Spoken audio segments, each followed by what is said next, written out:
So in this video, we're going to see how to set up FTP on a Mac. And we're going to be using the same software as in Windows. So that is Firefox and Fire FTP. So first off, in Chrome, if you haven't already got it, then Google download Firefox and just click on the top result there and click the big free download button. And I'm just going to download it here to my desktop. It shouldn't take too long. But while we're waiting, I'll just tell you that if you haven't used it before, Firefox is an alternative browser. It's quite highly used, so it's worth having on your system to be able to check to make sure your websites look good in Firefox as well as Chrome. But one of the best things about it is it has a huge add-on and plugin ecosystem. And one of my favorite plugins is Fire FTP, which allows you to connect to your websites using FTP. So that's now downloaded. So click on the DMG file that's downloaded, and that will open up the Firefox installer, and you'll be able to go through the installation process. And then you'll get something like this, and you just need to drag Firefox over into your applications.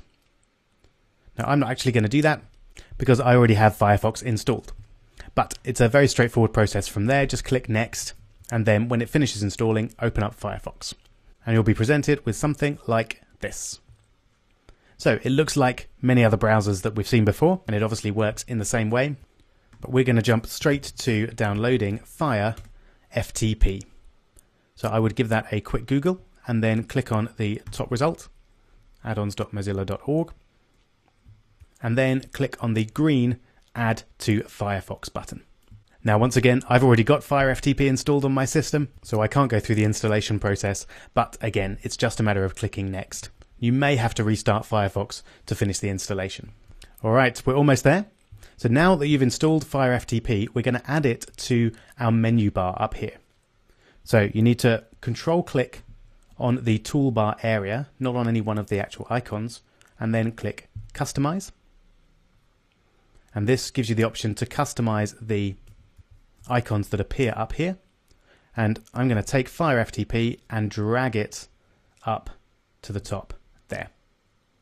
Then click Exit Customize at the bottom, and you should be back in Firefox, but with the Fire FTP icon showing. So now we're going to click on Fire FTP, and you should see something like this. So on the left here, we've got a directory on your computer. For me, it's my desktop. And on the right is where we'll see the files on our server when we connect to it. So how do we connect? Well, you've got Create an Account selected in the drop-down menu there. So just click Connect, and you should see the Account Manager pop up. And this is where we put the details of our FTP connection in. And we can get those from our control panel. So on the right, underneath Unlock FTP, go down and look at the FTP details. So the username is just the domain name. So in my case, robpercivalstesthostingpackage.com. So back over, I'm going to put that as the login. The password, you click on the link there and then select the password. Paste that in. And then the host is the FTP server IP. So copy that and paste that in there as well. And I would actually put the domain name in as the account name as well, so that you can refer to it later on. And that's it. So then click OK. There is one more thing we need to do before we can connect, and that is unlock FTP. Now, Eco Web Hosting have a security feature that FTP is locked automatically after a certain time to prevent anyone else getting access to your files. So we either have to unlock FTP by time, and obviously the longer you choose here, the more risky it is in terms of someone else getting hold of your FTP login details and being able to access your files. Or we can unlock by IP address, which you can use if you know you have a fixed IP address on your computer. You can check with your internet provider whether that's the case, but for now, I'm just going to unlock for 1 hour. There we go. And now we go back over to Fire FTP and click Connect. And here we go. So now you can see the files that we saw in the file manager in the previous video, and if we look at public HTML, we can see we've got our index.html file in there. Now, one thing you may have noticed about our Hello World page is that the image didn't display. Now that's because we didn't upload the image file to our web hosting. So let's do that now using FTP. So I'm going to go into the Complete Web Developer course folder and then number 1 HTML, and there's my earth.jpg file. So I'm going to click the right arrow to upload it, and then it's now on the server. So if I go back over and refresh the page using Command R, I can now, with any luck, see the image. There it is.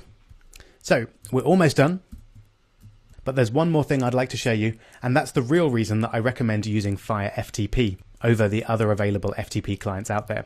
So Fire FTP allows you to edit files directly on the server, which means you can click save in your text editor and it will save directly on the server, which makes creating and editing websites much easier. There is a very small risk involved with that if you have a flaky connection, occasionally a save won't be registered and you'll actually lose the content of the page.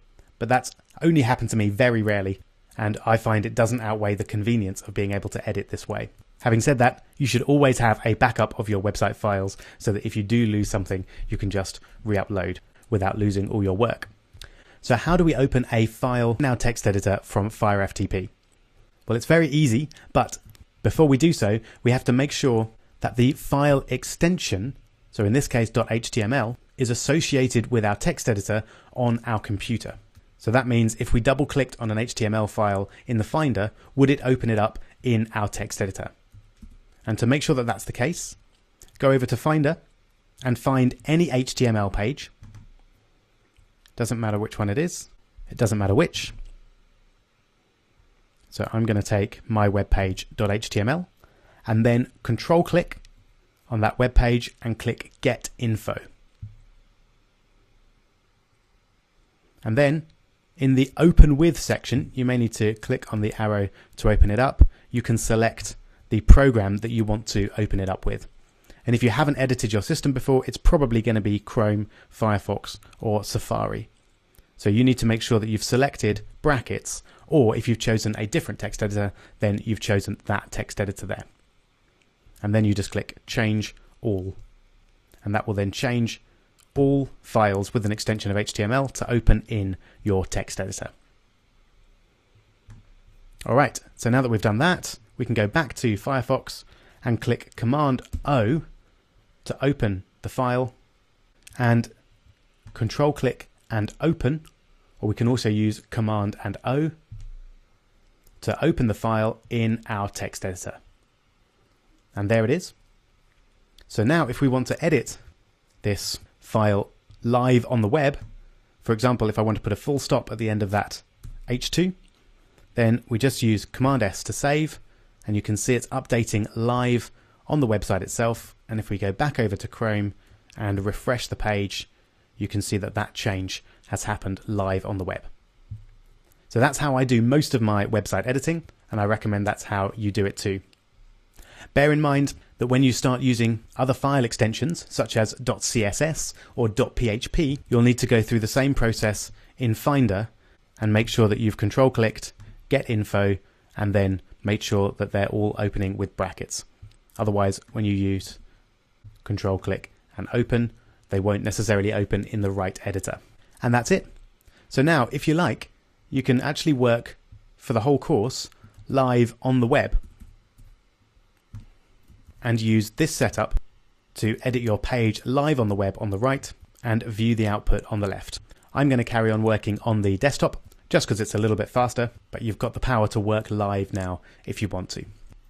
Great. So I hope you're clear on how FTP works and how we can use Fire FTP to upload and update files on our web space immediately. And without further ado, let's get back to the code and learn some CSS.